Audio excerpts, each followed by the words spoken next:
हे guys, अस्सलाम वालेकुम। This is Rabia and you are watching me on Future Magazine. आज हम बात करेंगे इश्क है, क्या इश्क है जैसा कंटेंट बनना चाहिए, क्या इश्क है चलना चाहिए था हमारे चैनल्स पे, और किस तरीके से इश्क है हमारी सोसाइटी में या हमारी यूथ को अफेक्ट कर रहा है, उनके माइंडसेट्स को चेंज कर रहा होगा, उनकी डिसीजन मेकिंग को अफेक्ट कर रहा होगा।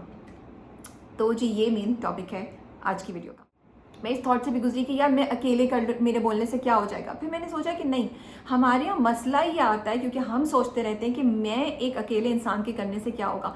यार हम लोग अपना काम तो करें, छोड़ दो बाकी लोगों को। अगर हर कोई इस तरह सोचे कि मैं अपना फ़र्ज़ अदा करूँ या मुझे जो बोलना चाहिए या मुझे जो करना है वो मैं करूँ, तो शायद दुनिया में बुराइयाँ, दुनिया में नाइंसाफ़ी कम हो जाए, शायद पाकिस्तान में जो हालात हैं वो बेहतर हो जाए, लोगों को उनका हक मिलना शुरू हो जाए, करप्शन कम हो जाए। आप आवाज़ उठाएं जब आपको लगता है। तो ये मेरी एक छोटी सी एफर्ट है, फ्यूशिया की एक छोटी सी एफर्ट है कि हम बात कर रहे हैं एक टॉपिक पे। इश्क है, आप सब देख रहे होंगे, व्यूज़ तो बहुत आ रहे हैं सैडली। उसमें कहानी है शाहज़ेब और इसरा की।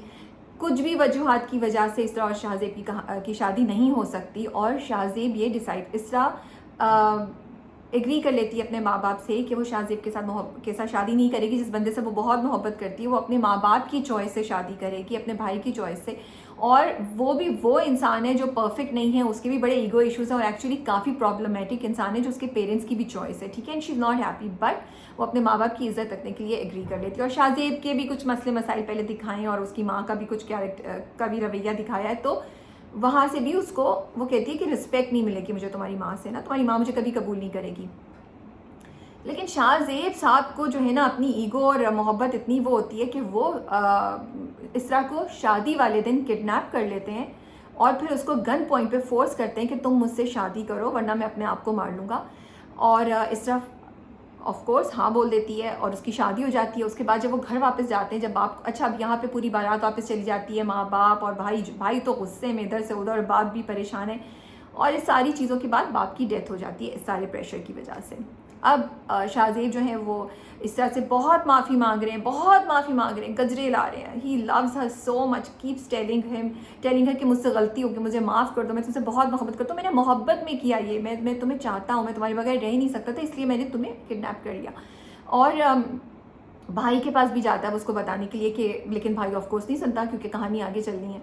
तो ये सिनारियो है पूरा। और अब जो है ना, शाहज़ेब बहुत अफसरदा है, और अब इसरा भी काइंड ऑफ कॉम्प्रोमाइज़ करके उससे एग्री हो गई है कि वो रहेगी उसके साथ। ये कहानी अब तक है। अब मैं आपको बताती हूँ कि इसमें क्या मसले मसाइल हैं, या मैं क्यों ये वीडियो निकाल रही हूँ। सबसे पहली बात ये कि let me just please say to all the producers, content creators and writers and actors and directors and everyone who's involved in that project, even advertisers, मोहब्बत बहुत प्यारा जज्बा होता है। मोहब्बत बहुत रिस्पेक्टेबल है। मोहब्बत इज़ समथिंग जिसमें पागलपन, मोहब्बत सेल्फिश नहीं होती, मुझे लगता है मोहब्बत को सेल्फिश होना भी नहीं चाहिए। तो प्लीज़ आप क्रेजीनेस को, आप एक्सट्रीम किस्म के इलॉजिकल एक्शंस को, क्रिमिनल एक्ट्स लाइक किडनैपिंग को, जनूनियत को, पागलपन को मोहब्बत है मत बुलाइए please. It's a very very respectable and very very important जज्बा। इसको मिक्स मत कीजिए और इसका नाम मत दीजिए पागलपन और बिल्कुल इलॉजिकल चीज़ों को और क्रिमिनल एक्ट्स को। इश्क है, मोहब्बत है, प्यार मत बुलाइए, क्योंकि वो इश्क और मोहब्बत नहीं है। स्पेशली सेल्फिशनेस नहीं। और अगर लोग कहें कि नहीं प्यार सेल्फिश होता है, तो प्लीज़ नहीं होता है और होना भी नहीं चाहिए, एंड लेट्स प्रमोट दैट। तो सबसे पहला पॉइंट तो मेरा ये है। सेकेंड, इस ड्रामे में इतनी टॉक्सिसिटी है, इतने लेवल्स पे ये ड्रामा टॉक्सिक है, इस ड्रामे में इतना वायलेंस है जिसकी मुझे समझ नहीं आ रही है। शाहज़ेब ने इसरा को किडनैप किया। अगर सबको नहीं पता है और अगर थोड़ी सी कन्फ्यूजन है तो मैं आपको बताना चाह रही हूँ, क्लियर करना चाह रही हूँ। Kidnapping is a criminal act, number 1। कहीं भी आप किसी भी इंसान को या उसकी मर्ज़ी या उसकी गार्डियन की मर्ज़ी के बगैर अगर माइनर है कहीं लेके जाते हैं, कुछ करते हैं, तो वो किडनैपिंग है। और उसको अगर आपको पुलिस पकड़ ले, आपके अगेंस्ट रिपोर्ट और FIR हो, तो आपको सज़ा होती है, ठीक है। तो let me clarify this is not heroic, ये हीरोइज़म नहीं है, ये जुर्म है। Number 2, consent.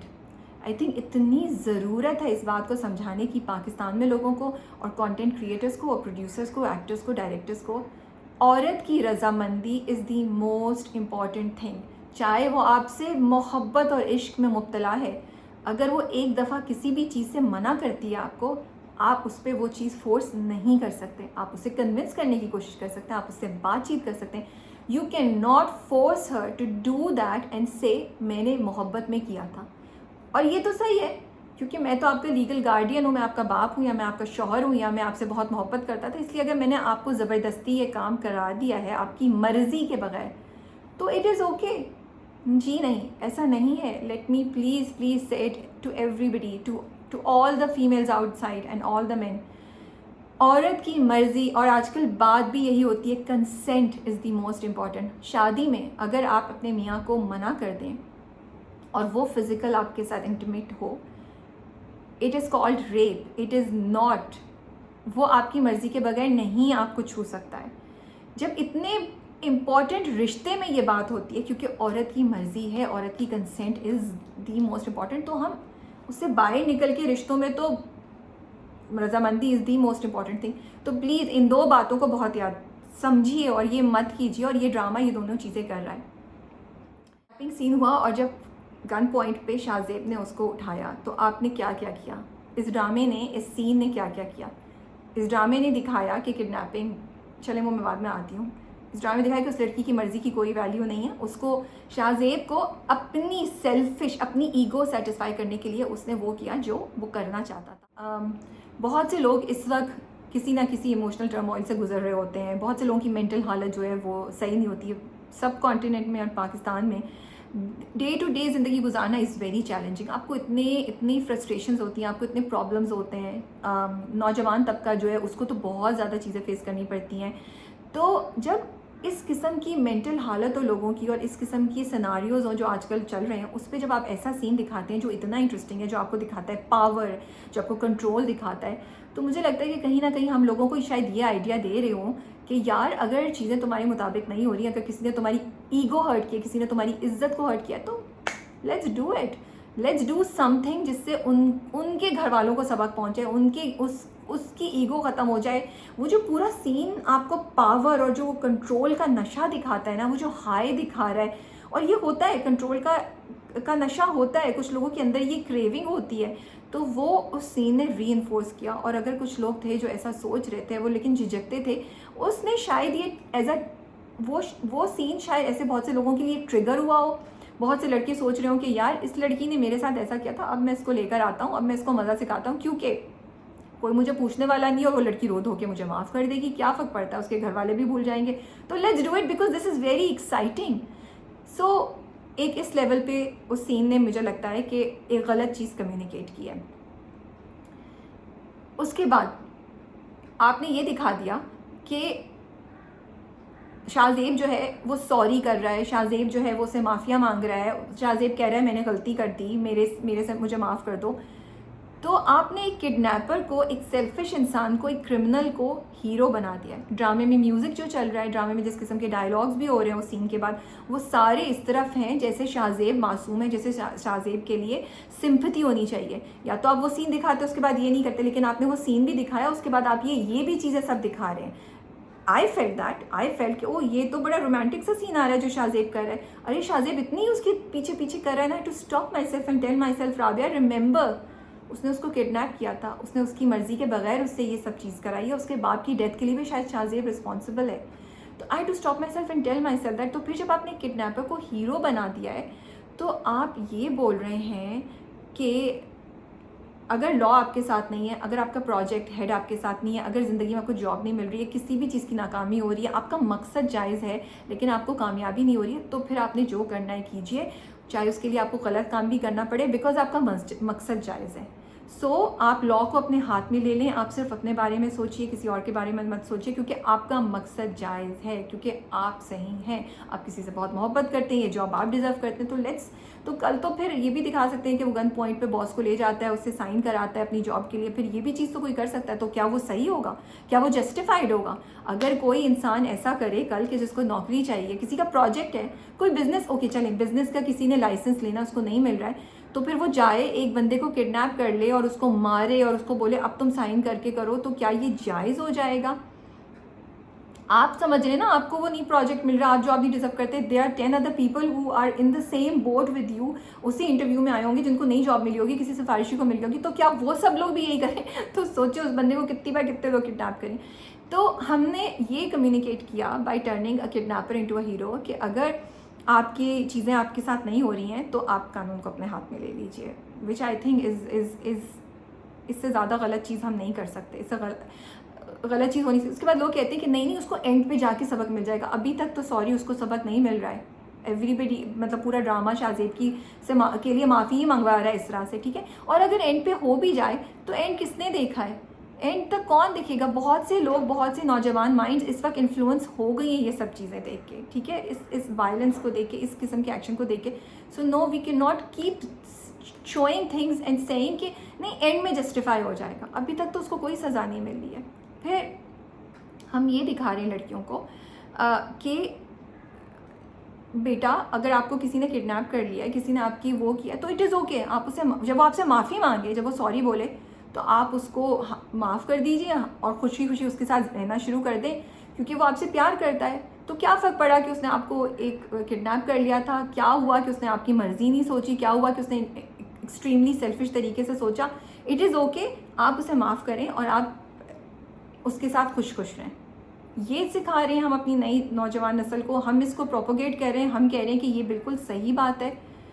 मैं समझने से कासिर हूँ कि हम एक माशरा जहाँ पे ऑलरेडी लड़कियाँ इतनी प्रॉब्लम्स फेस कर रही हैं, लड़कियों की मर्ज़ी के बगैर कितनी चीज़ होती है, फ़ाइट हो रही है इस वक्त ये कि औरत की रजामंदी और लड़कियों की मर्ज़ी के बगैर चीज़ें नहीं होनी चाहिए, औरतों को उनके राइट्स मिलने चाहिए। उस ज़माने में हम एक ऐसा ड्रामा प्रोड्यूस किया जा रहा है और प्रमोट किया जा रहा है और वो चल रहा है जिसमें ये दिखा रहे हैं कि एक लड़की की मर्ज़ी के बगैर पहले उसके माँ बाप उसकी शादी कर रहे थे, फिर उसके एक्स लवर ने उसको पकड़ लिया और अब शी इज़ ओके। उसने भाई को भी माफ़ कर दिया, उसने इस बंदे को भी माफ़ कर दिया और वो रह रही है उसके साथ। तो हम औरतों को ये दिखा रहे हैं कि सही है, आप बर्दाश्त कीजिए, अगर कोई आपको थप्पड़ भी 10 बार भी मारता है, सॉरी कर लेगा आके, तो it is okay, this is normal. हमने नॉर्मलाइज कर दिया, ये नॉर्मल है, इट इज़ ओके। और मर्दों को हम ये बता रहे हैं, लड़कों को, कि बेटा आप लोग करते रहिए, क्योंकि जब आप सॉरी, बेइज्जती कीजिए, मारिए, जो भी करना है करिए औरत के साथ, फिर जाके सॉरी कर लीजिए, गजरे ला के दे दीजिए, प्यार का इजहार कीजिए, बिकॉज वो आपको फॉरगिव कर देगी। ये आपका राइट है, वो उनका फ़र्ज़ है कि वो बर्दाश्त करें, या आपका हक है कि आप उनके ऊपर इस तरह की चीज़ें करते रहें। ये ड्रामा, ये सीन्स, ये चीज़ें कम्युनिकेट कर रहे हैं, इनको रीइंफोर्स करें। अगर आप जाके कॉमेंट्स देखें तो बहुत से लोग शाहजेब को प्रो हैं और ये इस बात की गवाही है कि आप माइंडसेट को इन्फ्लुएंस कर रहे हैं। नाउ टू से कि ये सिर्फ ड्रामा है, इसको ड्रामा की हद तक रहने दें, हम तो सिर्फ एंटरटेनमेंट दिखा रहे हैं, that is not true. Drama is one of the most powerful mediums to influence mindsets. US में कितनी चीज़ें चेंज हुई हैं, उन्होंने अपने कंटेंट के थ्रू, अपने ड्रामों, अपने सीरियल्स के थ्रू किए हैं। हर ड्रामे में अब एक कलर बंदा होता है, किसी डिफरेंट कलर का, एक इंडियन होता है। कैसे किया उन्होंने, बार बार उन्होंने, और बहुत सी थीम्स पे बात हो रही है, क्योंकि उन्होंने ड्रामे, अपनी सीरियल्स, अपने कॉमेडी सीरियल्स में उन्होंने कैरेक्टर्स इंट्रोड्यूस किए, थॉट्स, कॉन्सेप्ट्स इंट्रोड्यूस किए, जिससे उन्होंने लोगों का माइंड सेट चेंज किया और एक्सेप्टेबिलिटी को बढ़ाया। रोमांटिक गाने, एक तो ये वजह, ठीक है, इस रोमांटिक गाने क्यों बनाए जाते हैं, रोमांटिक स्टोरीज़ क्यों बनाई जाती हैं। यकीन के सफ़र में हम डॉक्टर असफी को क्यों आइडलाइज़ करते हैं, क्योंकि ड्रामा, कैरेक्टर, स्टोरी हमें अफेक्ट करता है। अगर आप ये कह रहे हैं कि आप रोमांटिक गाना सुनते हो, आप पे कोई असर नहीं होता, तो I am sorry, I do not believe you.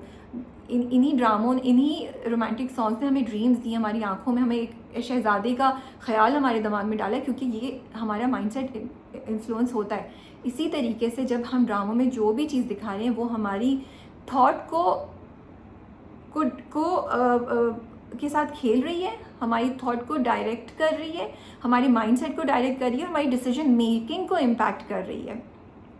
तो ये नहीं कहा जा सकता कि ड्रामे का कोई असर नहीं, ये ड्रामा, इसको ड्रामे की तरह नहीं। प्लीज़, आप आइडियाज़ दे रहे हैं, आप लोगों को बता रहे हैं क्या सही है क्या गलत है, आप रीइंफोर्स करें, आप स्टीरियोटाइपिंग को कंफर्म करें या निगेट करें, तो आपके ऊपर बहुत रिस्पॉन्सिबिलिटी है, बहुत ज़्यादा इम्पॉर्टेंट है ये चीज़। सो इन सब बातों की वजह से भी जो चीज़ बनाई जा रही है उसको प्लीज़ देखिए, और ये नहीं हो सकता। अब उसके बाद क्या होता है, कब्रिस्तान में जब इसरा जाती है तो उसका भाई वहाँ गन लेकर आ जाता है और उसे कहता है मैं तो तुम दोनों को मारूंगा, और वो सिर्फ रुक जाता है क्योंकि बाई क्राउड आ जाता है। एक माशरा जहाँ पे हर भाई अपनी बहन की इज्जत को अपने शोल्डर पे लेके चल रहा है, हम क्यों दिखा रहे हैं? जब वो सीन आया तो मुझे यकीन नहीं आया कि ड्रामे में ये दिखाया गया कि भाई एक्चुअली गन लेकर आया और उसको वो बोलता है कि मैं तुम्हें मारूंगा। तो हम क्यों दिखा रहे हैं, हम क्या दिखा रहे हैं, और हमें ये दिखाने की क्या ज़रूरत थी? कि अगर वो नहीं दिखाते तो उसके बगैर ड्रामा आगे नहीं जा सकता था? भाई का ये दिखाना ज़रूरी था?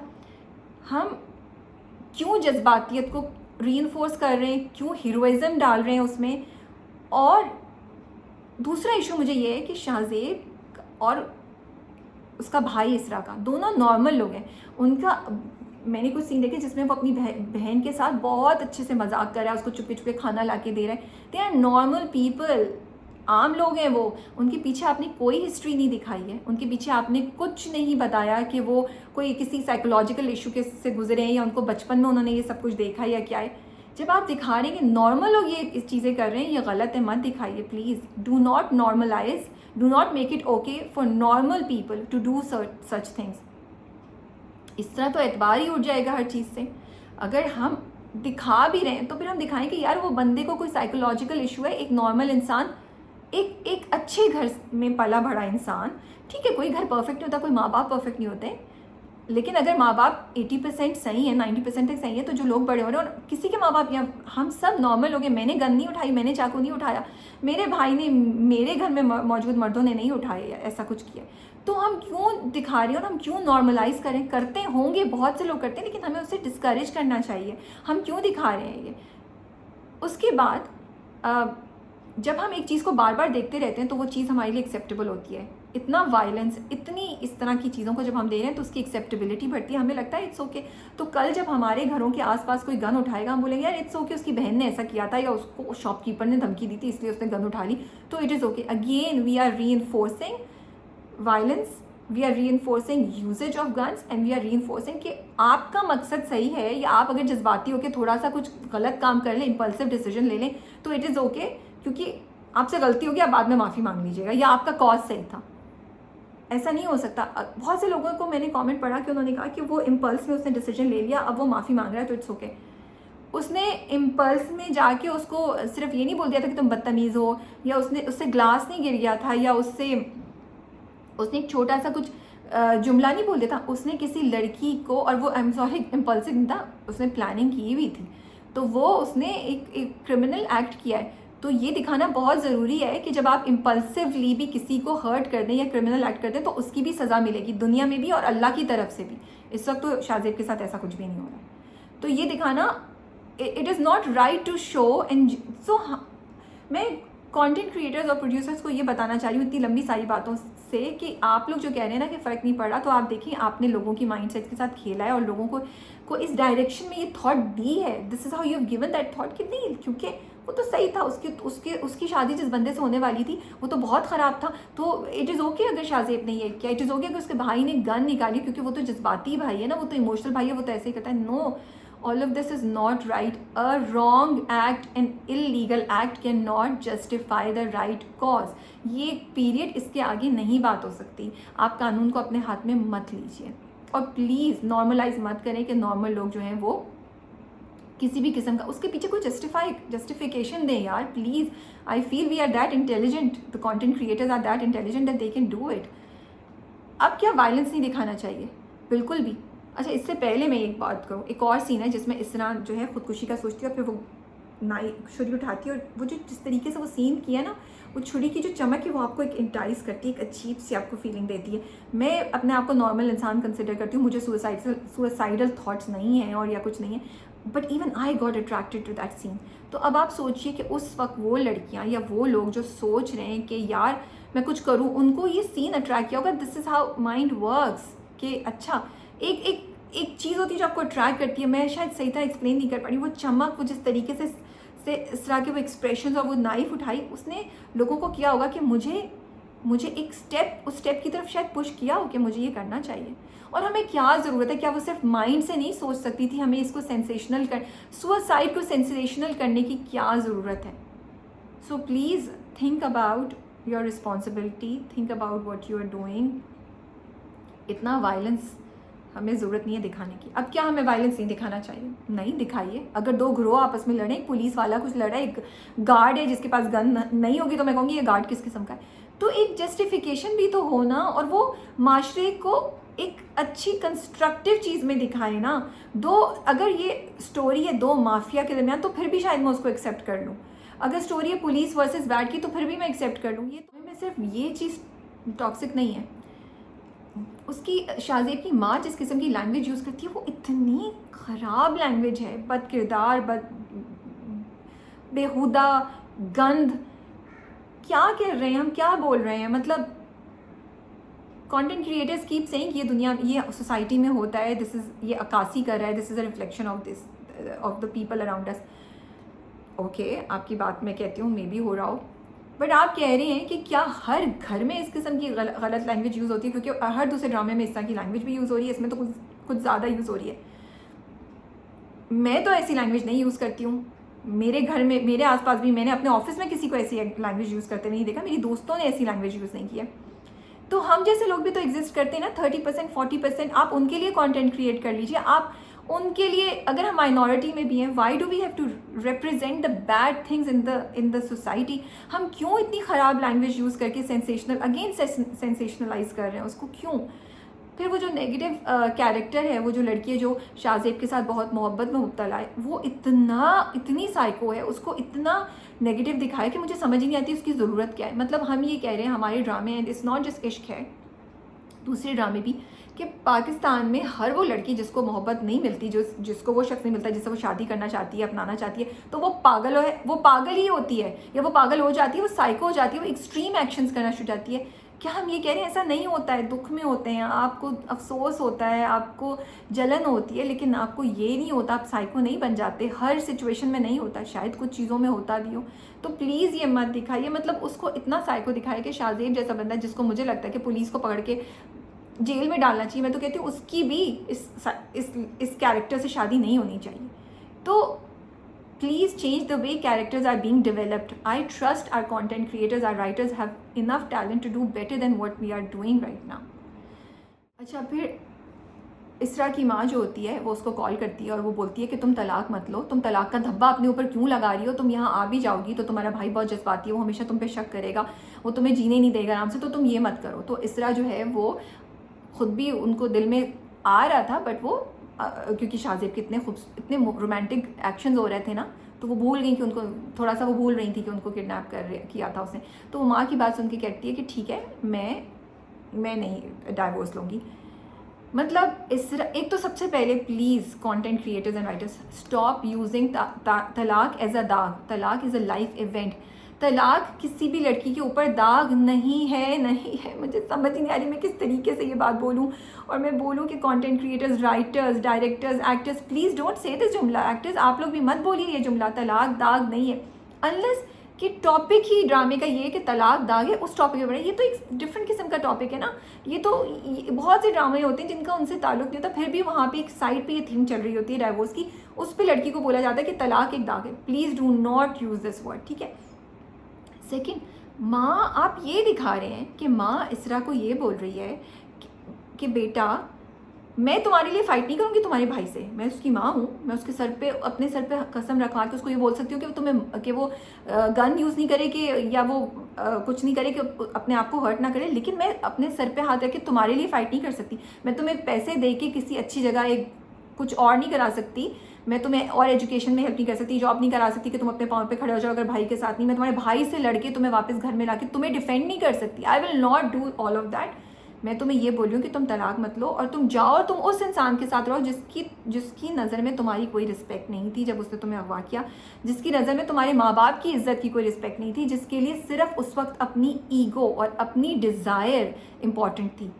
तो हम ये सिखा रहे हैं लड़कियों को, हम ये बोल रहे हैं कि बेटा तलाक से बेहतर है कि क्रिमिनल के साथ तुम गुजारा कर लो, अपनी इज्जत को छोड़ दो, सेल्फ रिस्पेक्ट को छोड़ दो और कॉम्प्रोमाइज़ कर लो। This drama is reinforcing all of this drama is showing all of this. And ये कि बाद में सबको सही जगह, कैन यू गारंटी कि वो बंदा दोबारा ऐसी चीज़ नहीं करेगा? कैन यू से कि उस लड़की के दिल में कभी भी उस शख्स की इससे वैसे इज्जत आ सकती है? और सिंपल, क्या ये सब होना चाहिए? तो फिर हम ये क्यों दिखा रहे हैं, हम ये क्यों जस्टिफाई कर रहे हैं? अभी तक शाहजेब को कोई सज़ा नहीं मिली है, शाहजेब को कहीं से सज़ा के दूर दूर तक नज़र नहीं आ रहे। इनफैक्ट शाहजेब का एक्सीडेंट हो जाता है, वो भी बेचारी इसरा के सर पे, क्योंकि इसरा ने उसको बहुत प्रेशराइज़ किया, तो वो थॉट में बिजी थे, उन्होंने गाड़ी साइड पे मार दी एंड इसरा इज़ फीलिंग अनकम्फर्टेबल कि मेरी वजह से शाहजेब का एक्सीडेंट हो गया। मैंने कुछ कमेंट्स देखे और मैंने उठाए, और जो थीम्स चल रही थी, बहुत से लोगों ने कहा कि उसको हालात ने, उसको माँ बाप ने, उसको इस तरह जिस बंदे से शादी होने वाली थी, उसने इतना पुश किया, इतना वो किया कि उसके पास इसके अलावा कोई चारा नहीं था कि वो उसको किडनैप करके। Are we hearing what we are saying? कि अगर आपको हालात और लोग इस तरफ पुश करें जहाँ आपको वो चीज़ नहीं मिल रही, या आप फ्रस्ट्रेट हो गए, तो आप कोई गलत काम कर दें, पीपल आर जस्टिफाइंग इट। तो हम इस थॉट को और रीइंफोर्स कर रहे हैं। हम बहुत से लोगों के दिमाग में शायद ये बात नहीं होगी, बट ये ड्रामा, ये एक आर्ग्यूमेंट का साइड उसने लोगों के दिमाग में डाला है कि अगर दुनिया आपको फोर्स कर दे, अगर आपके माँ बाप, आपके आसपास वाले आपको पुश कर दें वो चीज़ करने में जो आप नहीं करना चाह रहे होते, और आपको जो चीज़ चाहिए वो नहीं हासिल हो रही, तो आप कुछ इलीगल काम करें। तो ये थॉट इस ड्रामे ने क्रिएट की है, और अगर जहाँ कहीं दबी हुई थी तो उसको खोद के निकाल के स्ट्रेंथन किया है। Do you think this is correct? Do you think we should do that? फिर तो हर दूसरा बंदा यहाँ पे एक क्रिमिनल एक्ट कर रहा होगा। अगर 50 लोगों में से एक इंसान भी ऐसा कुछ कर देता है, तो मुझे लगता है कि रिस्पॉन्सिबिलिटी आती है, फिर हमें सोचना चाहिए कि हम क्या कर रहे हैं। फिर एक और पॉइंट था, parents have to learn a lesson. वो ज़बरदस्ती इसरा की शादी कर रहे थे, सो इसरा उस बंदे जिसके साथ उसकी शादी होनी थी उससे इससे बेहतर है कि Shahzeb. How does it justify कि Shahzeb should have done what he did? Shahzeb जाके माँ बाप के सामने गिड़गिड़ाता नहीं, किसी तरीके से अपनी माँ को राज़ी करता कि उससे शादी करे, कुछ भी करता, इस तरह से बात करने की कोशिश करता, या कुछ भी दिखाते। शाहजेब के पास और कोई रास्ता नहीं था। अपनी माँ से जाके क्यों नहीं लड़ा? अपने घर में से किसी बड़े से क्यों नहीं लड़ा? उसके बाप के साथ जाके क्यों नहीं बात की? ये क्यों किया कि उसने किडनैप कर लिया? जस्ट बिकॉज के माँ बाप एक गलत चीज़ कर रहे हैं तो एक दूसरा गलत चीज़ जायज़ हो गई। I am sorry. अच्छा, उसके बाद किसी ने ये भी बोला कि वो उससे पहले से प्यार करती थी, मोहब्बत करती थी, तो इट इज़ ओके अगर उसको वो मोहब्बत करती थी, बेशक सही है, लेकिन उस सीन में उसकी मर्ज़ी नहीं थी, उस काम में उसकी मर्ज़ी नहीं थी। वो शादी नहीं करना चाहती थी ज़बरदस्ती अपने माँ बाप की विशेस के अगेंस्ट जाके शाहजेब से। सो ये सही नहीं है। How can we justify that scene, that thing by saying कि वो उससे मोहब्बत करती थी? तो बस ये सब बातें हैं जो मैं कर रही थी कि ये ड्रामा जो है ना, बहुत सी जगहों पे आई वंडर कि मैं इस चीज़ के हक़ में नहीं हूँ कि कोई भी अथॉरिटी हो जो रेगुलेट करे कंटेंट को, लेकिन जब इस तरह का कंटेंट बनता है और उसके इतने व्यूज़ आ रहे होते हैं, तो फिर मुझे क्वेश्चन में करती हूँ कि maybe there has to be somebody looking over के कौन क्या बना रहा है और कैसे बना रहा है। मतलब दिल ना उम्मीद तो नहीं, और प्यार के सदक़े जैसी चीज़ों पे इश्यूज़ हो जाते हैं और बैन हो जाते हैं और लोग उस पर पॉइंट करते हैं, बट इस चीज़ पे जो इतनी टॉक्सिक है उस पर कोई जिक्र नहीं है, कोई आवाज़ नहीं उठ रही है। या तो मैं किसी और दुनिया से रहती हूँ।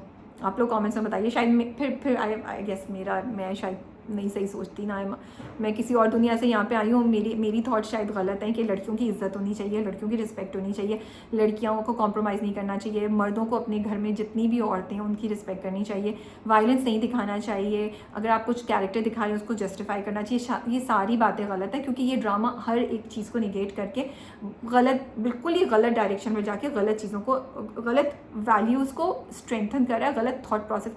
सबसे ज़्यादा मुझे मसला ये है कि आपने शाहजेब को हीरो बना दिया है। आपने उसके गिर्द इतनी खूबसूरत उसकी बेचारगी दिखा दी है, उसके एक्शंस दिखा दिए, उसको रोमांटिसाइज कर दिया है, that girls will actually think कि अगर कोई इस हद तक आपके लिए जा सकता है तो वो तो इश्क की इंतहा है। भाई अगर मार दिया उसने तुम्हें तो फिर क्या होगा? इज्जत लूट के तुम्हारी फेंक दिया, क्योंकि वो तो इश्क की इंतहा पे चला गया। 2 दिन बाद उसका जोश जुनून उतर गया, उसने जुनून में आपसे शादी कर ली, गन पॉइंट पे आपसे भी करवा ली, आपको ज़बरदस्ती किडनैप करके आपकी माँ बाप की दुनिया की मर्ज़ी के केस आपको ले आया। 2 दिन बाद उसका जुनून ख़त्म हो गया, it was just crush may be. फिर क्या करेंगी आप? How can you know that this is ये इश्क की इंतहा है? कौन कह रहा है इसको? नो, इश्क की इंतहा है सेल्फलेसनेस, मैं सही बोल रही हूँ ना, कि आप अपना नहीं सोचें, आप जिससे मोहब्बत करते हैं ना उसकी वेलबींग का, उसकी इज्जत का और उसकी कामयाबी का और उसकी अच्छाई का सोचें, उसको दुख ना आने दें आप। तो I really feel that the content creators really need to think about it कि वो किस किस्म का कंटेंट करें। डायरेक्टर्स, राइटर्स, एक्टर्स जो भी इस चीज़ पे ऑन बोर्ड हैं उनको सोचना चाहिए कि वो जो कर रहे हैं वो क्या कर रहे हैं। आइटम नंबर भी बहुत हिट होता है, कोई भी कंट्रोवर्सी या कोई भी बदमज़गी की बात या गलत किस्म की बात, दो लोगों की आपस में गॉसिप, बुराइयाँ, उसके भी बहुत व्यूज़ आते हैं। उसने उसको मार दिया, उसने उसको कर दिया, बहुत व्यूज़ आते हैं। तो क्या वो सब चीज़ें अच्छी हो गई हैं? उन कंटेंट जिसके व्यू आ गए वो अच्छा हो गया है? नहीं, वो सेंसेशनल है। इसलिए a sensational thing is not always quality content, in fact hardly it is. So please be responsible. Please देखें क्या हो रहा है हमारे माशरे में, हमारे आसपास के। नूर का केस हमारे सामने का वो है कि जब गन्स का यूज़ हो, जब वायलेंस का यूज़ हो, तो किसी भी चीज़ों, कहीं भी हाथ से चीज़ें जा सकती हैं, कुछ भी हो सकता है। उस बंदे की एक और हिस्ट्री भी थी, बट पावर, लड़के सोचते हैं कि वो कुछ भी कर सकते हैं। बहुत सी औरतें भी शायद जो बहुत अच्छी पोजीशन पे, वो भी ऐसा सोचती हूँ। तो बहुत लेवल पे ये ड्रामा जो है मुझे लगता है कि बहुत गलत किस्म की बातें कर रहा है, गलत किस्म की वैल्यूज़ को प्रमोट कर रहा है, कॉन्सेप्ट्स को प्रमोट कर रहा है, and it has to be question, it has to be question. एक और बात मैं कहना चाहूँगी, सिर्फ इश्क है नहीं, बाकी सारे producers, content director, content creators से अपनी इज़्ज़त अपने हाथ में होती है। अगर आप ये बार बार इस किस्म की टॉक्सिक कहानियाँ दिखाते रहेंगे और टॉक्सिक और नेगेटिव कैरेक्टर्स दिखाते रहेंगे, तो आप क्या कह रहे हैं कि पूरे पाकिस्तान में कोई इज़्ज़तदार घराना नहीं है? क्या पूरे पाकिस्तान में कोई नॉर्मल लोग नहीं हैं? क्या पूरे पाकिस्तान में कोई रिस्पेक्ट नहीं है? ये घरों में होता है, इस तरीके से हमारी अपब्रिंगिंग है। Please represent and show the best thing. आप जब कहीं बाहर जाते हैं, किसी को अपने बारे में बताते हैं, तो क्या आप ये बताते हैं कि यार मेरी लैंग्वेज बड़ी ख़राब है और मेरी ज़िंदगी में इतनी नेगेटिविटी है? तो आपके ड्रामे रिप्रेजेंट करें इस माशरे, इस पाकिस्तान को, तो उसमें अच्छी चीज़ें दिखाइए, उसमें जो अच्छी कहानियाँ या जो स्ट्रगल की कहानियाँ जो होप देती हैं वो कहानियाँ दिखाइए। Do not promote that it is okay अगर लड़कियों के साथ बुरा किया जाए, माफ़ी मांग लें, then it becomes okay. Again case to case different होता है। यहाँ पे क्रिमिनल एक्ट इन्वॉल्व है, उसकी कोई जस्टिफिकेशन नहीं हो सकती। उसको सज़ा, चाहे वो उसने इम्पल्स में किया था या चाहे उसने सोच समझ के किया था, a price has to be paid to discourage others from doing the same thing. बस ये एक छोटी सी एफर्ट थी मेरी कि शायद कोई कहीं सुन ले और सोचे कि ये criticism not for the sake of criticism है, ये बहुत बहुत जेन्युइन दिल से एक रिक्वेस्ट है, एक दुआ है, एक गुजारिश है कि प्लीज़ ऐसी कहानियाँ मत बनाइए जो लोगों को गलत किस्म की बातें सिखाए या उनके दिमाग में डाले या लोगों को गलत एक्शंस करने पे पुश कर दें। आपके ऊपर रिस्पॉन्सिबिलिटी है, अपनी रिस्पॉन्सिबिलिटी को पहचानिए और उसको सही तरीके से यूज़ कीजिए। ऐसा ना हो कि कुछ अरसे बाद हम सब सोचें कि हमने क्या किया। That's all. I hope I was able to communicate my points logically and convince people के या मेरी बातों में सेंस थी। आई विल नॉट से कि I was able to convince. आप लोग मुझे बताइए कि जो मैंने बोला उससे इट मेक सेंस और नो, और it does not make sense, और आप लोग क्या समझते हैं। टेक केयर, अल्लाह हाफ़िज़।